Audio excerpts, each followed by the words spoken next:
Mwende mabega Devosh yali ng'ayosayosa yali ayosayosa nga twebuuza Devosh ekimwosayosa ki ne gwe ng'ebiseera bye yalwalanga era nagamba ko Devosh singa wano yagambiranga nti simanya ndi mulwadde awo sibe yatuweereza kabwa ngamugambe togenda tondeka banendi nga yeerwaza atuweereza kanula awo nno ngamba kati nze banno balekawo n'abasezi baagala balya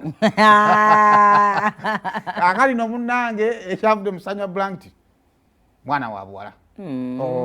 Matovu Devosh twagala okubanga tukozaayoza n'omukyala mukuliko omwana bannange mukuliko olutalo Devosh tukuyozaayoza webale kufuuka taata anti olw'okuzaala bannange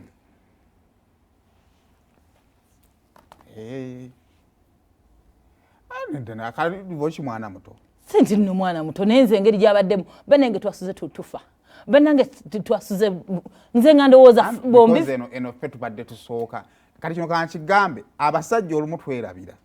nti ono first time kubanga gwe oli old student nze bonna abadde manyi bambi bonna ba first time omusajja olina okufuuka first time as long as she's a first time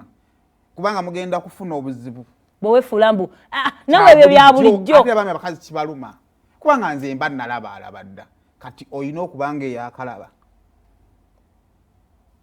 tukuyozaayoza Devosh yangamba bino byabadde kunyonyi abadde agenda nga kimangoyi za mwana era omwana engoye namuwano namuwa recommendations ez'amaduuka wano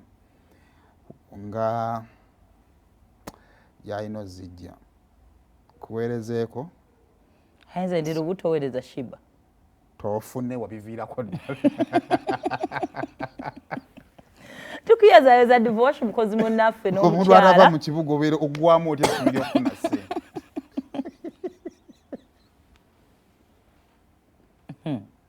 pata ku remote yo sigala ku BBS Telefina.